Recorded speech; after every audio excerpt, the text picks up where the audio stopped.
The distress beacon screamed across 17 light years before it reached Kale. His claws dug into the armrest of his command throne, leaving deep gouges as the message played again, each word echoing like a death knell. 2 of his pack's cubs had been missing for 3 solar cycles, the location traced to a human vessel drifting near the outer rim. Humans, those Death World survivors who walked through radiation as if it were morning mist, who metabolized poisons that could melt the organs of any Vrexian, who hunted for sport on planets that tried to kill them. The galaxy had learned to avoid them, especially after the Treaty of Broken Chains. They were technically allies now, but trust was as rare as diamond synthesis. "Prepare the warp pack," Kale growled, his triple-jointed legs carrying his massive frame toward the deployment bay.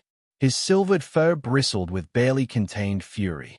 The Vrexians were apex predators, their territorial instincts honed over millennia. And some human, had taken 2 of their young. In minutes, the pack was assembled. 20 warriors, each standing 8 feet tall with retractable claws capable of rending starship hulls. Their phosphorescent eyes glowed with ancestral rage as they stood ready in the dim red lighting of the bay. The hunt would be swift. The human vessel, a small cargo hauler retrofitted for long-range exploration, drifted in space like wounded prey. One engine was dark, the hull scorched from a plasma storm. Kale's scanners detected only one life sign, human, and something else.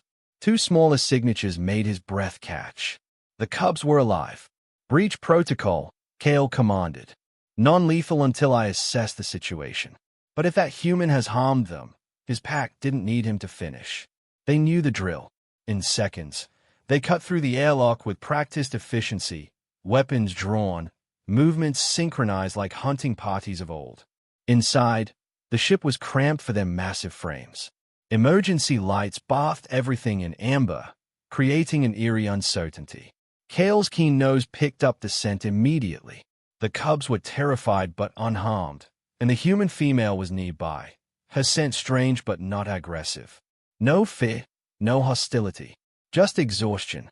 They found her in the medical bay.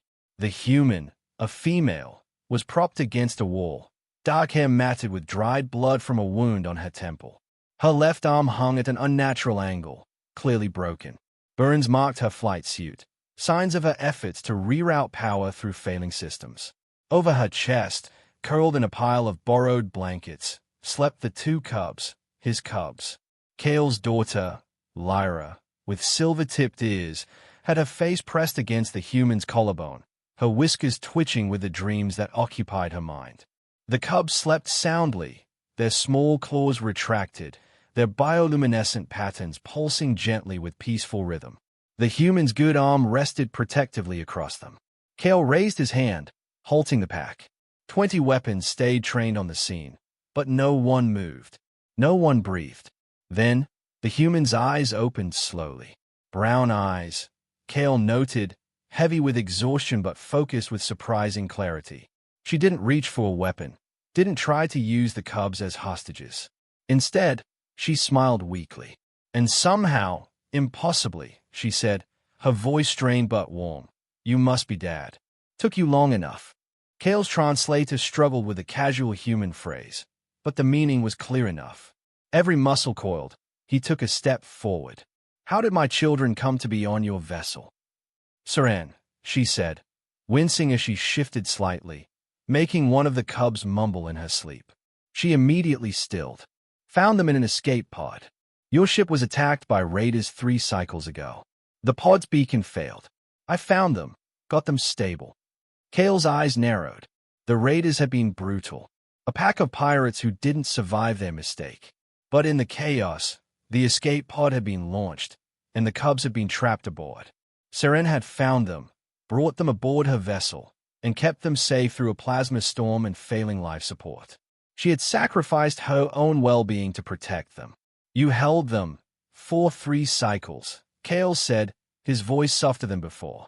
The realization that this human had done what any parent would do, what any pack member should do, made something shift in his chest.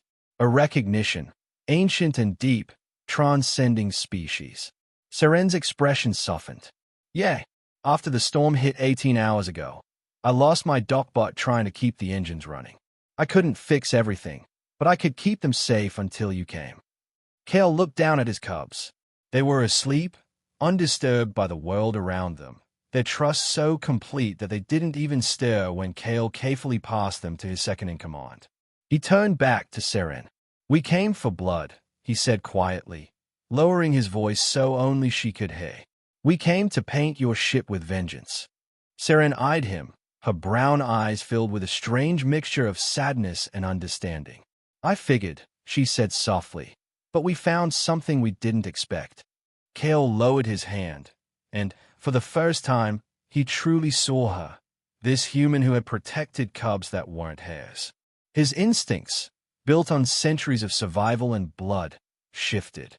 The pack bonding that Kale had only ever seen among his kind, Seren had somehow managed to replicate across species. "I protect my pack," Kale said, the words carrying weight. Seren met his gaze. "So do I." Kale carefully lifted the cubs from Seren's chest, watching their peaceful faces as he passed them to his second-in-command. Then, he gently picked Seren up, his massive arms cradling her with the same care he would give to his own cubs. "We protect you now," Kale said softly, his voice rough with emotion. Seren didn't resist. She didn't fight. She leaned her head against his chest and whispered, "Thank you." Back aboard Kale's flagship, Seren was treated by the best medical technology the Vrexians had to offer. Within hours, her injuries were tended to, her body finally allowed to rest. But her connection to the cubs wasn't severed. They kept returning to her recovery pod, pressing their small forms against the transparent wall. When Seren awoke days later, fully healed and stronger, she found herself in the center of something she had never expected, a family, formed not by blood, but by choice. The cubs, now reunited with their birth pack, had chosen her as their own. Kale's mate, arriving from their homeworld, understood immediately. "She's packed now,"